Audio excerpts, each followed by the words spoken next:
We do when a prop falls off stage. And you need that prop. Right? And someone going, right? Well, you know, like I was telling you, I went down to the store and I saw Fred, and Fred said to me, "What the hell are you doing here?" I said, "I don't know. You just got to keep moving. You work with it. Things are going to happen. Something falls off the wall. Certain things you can incorporate. So we're going to, I want to see what you do with that. Okay? And again, behavior. You've heard me say, any extraneous movement that's not motivated or doesn't serve you, I've tried to, make mention. I will keep making mention. But in particular, again, when you're talking, just the listening is what needs to improve. I assume now you have the lines, which is great. But even with that, just you watching the other actor. After you say a line, it's not you're all done, now you can take a break, It's just stay in there. It's like the expression, I love this, head, heart, hips. When those three are in alignment, head, heart, hips, it's major chord. It's a yes. You heard me say, play the love in every scene. Play the positive. Go for the yes. Don't play the negative. Don't play the no. Don't play the victim. Even if it's a difficult scene, you have to be saying no to a character, or you have to flee because you're upset, or it's a horrendous, whatever, tragic scene. There's still an element of love you can play in the scene. Love lost, love, unrequited. It's what you want, not what you don't want. I have to stress that. It's almost like, I say, play the yes, play the positive. For me, becoming an actor and discovering, it was almost like, for me, you find this weird, it was like having sex with my clothes on.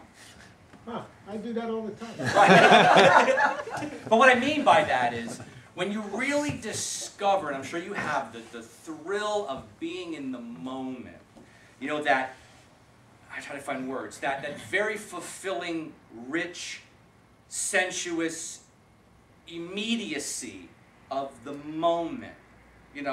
What's like that? Making love, playing music. When you're so in the moment, when you're in that, the world is at your feet.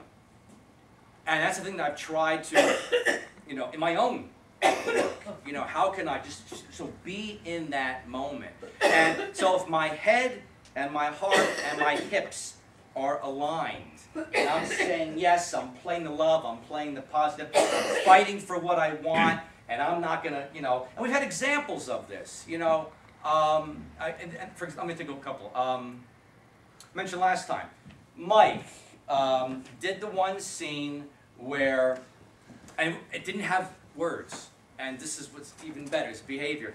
He realizes that as Abner Truckle, he's got to go pimp his wife. And probably remember you saw it, where he was out here and he just had that moment and he put it out there, and he just was like, you should just stay with it, and then he just finally, you could see the process. That's what you heard me say, discover your process, discover your experience. Don't show your experience to the audience. Don't telegraph or indicate what you're doing. That's it. That's sort of, I'm really listening. Or this, I'm looking, and the guy's right in front of you. That type of indication shows a self-consciousness that doesn't serve. And it shows that the actor feels that he's not enough, or she's not enough. You are more than enough. That's why I'm saying your natural behavior, your laughter, going back to Mike, I'll pick on Mike. There's another, I mentioned this before. Mike was doing a scene here, and he was listening to Truckle say something, and he just laughed. And it wasn't in the script. But it was such a human response to what and it wasn't even funny, but to him it tickled him. And it made that life connection in that moment rich and sensuous and fulfilling. And and there's more of those, When I observed, I say the way you listened to that actress, or what you just watched. You know, there was a couple times I mentioned about Peter. You know, you had this moment where I think you were, I forget who you were looking at, one of the ladies, and he just kind of sat there, and there was that kind of like, that moment just settled, and he just sort of and it was funny, and he wasn't trying to be silly. The one thing that will ruin this play is going silly. I know it's a farce. I know there's absurdity in the circumstance, but playing silly is sort of 10%, 20% about this. The circumstances are silly. You be serious within those circumstances, and it's hilarious. You know. Play it straight. Sorry. You gotta play it straight. Yeah, exactly, exactly.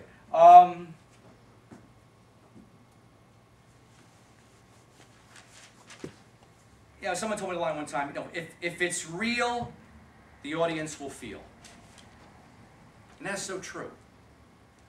When every moment you weave together is true from one to the next, and you're discovering your process within memorizing the lines, but within listening and talking to the other actors, that discovery, even it's like, of course you know the lines, but you can't know.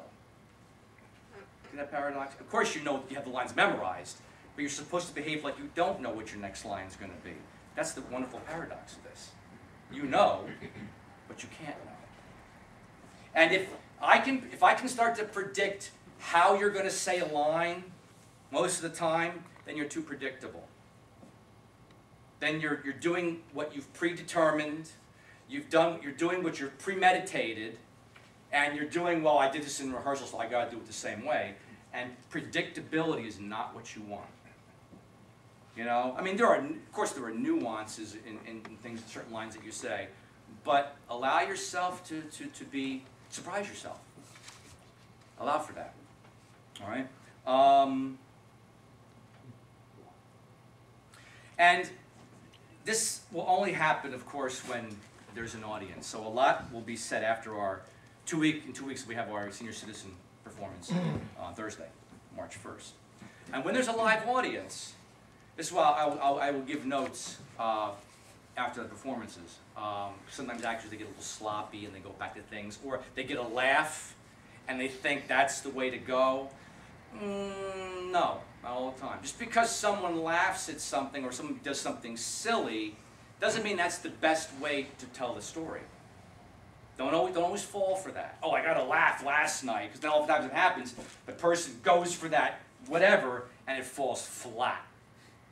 And nobody gets it. You know, well, you shouldn't have tried to predetermine and set that up, because it's a new moment, it's a new night, you're in a different place, other people in a different place, so be open to that. It's like, if you act, or if I act to impress the audience, or to show off, that's a sign of weakness. If you think about that. It, again, reveals that you think you're not enough.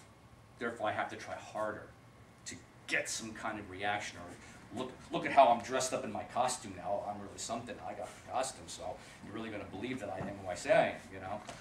No, I'm telling you again, your behavior and just your natural speaking voices are wonderful. Wonderful. Natural, in the way things are coming out of you, you know? And I'm saying, keep going. Keep going.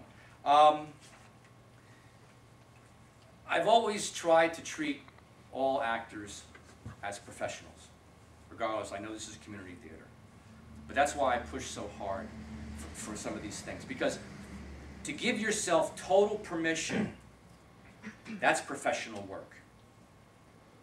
That's high quality. Total permission to discover your experience in every moment that we're here, and to know what you want. We're going to try something a little different tonight. What I want to do is, I'm going to break some of the scenes up. So this will be a little bit of maybe an off hour we're going to get.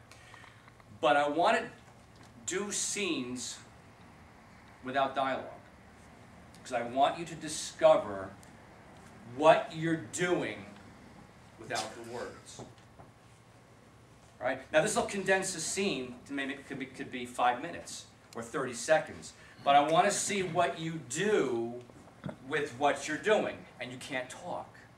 But if you know what you're going to do, you know, I'm not saying you have to mimic, and just if you know what you want, that's like the scaffolding upon which you build your character. We're going to have fun with this, you know. But I want there's certain things I want to see, and I want to see what you discover in this, and we're going to have fun with this.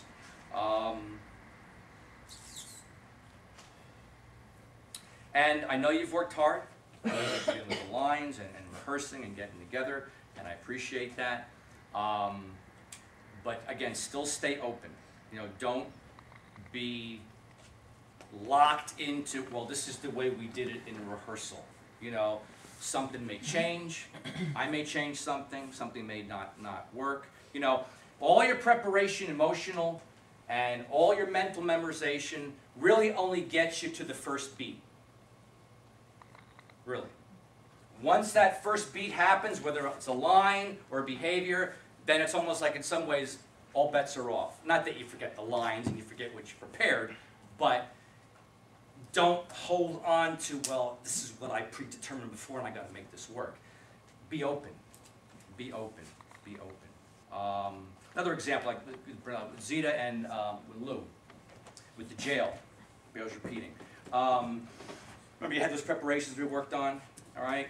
And they were a little extreme, I admit, when we talked about that. But it was designed to get the actors to force them to be so preoccupied with what they were dealing with that when the came time for the lines, you know, Zita's reality collided with Lou's reality, and this eruption of behavior, and it was so fresh, it was original, it was not predictable, and the way the lines had to come out, it was almost effortless.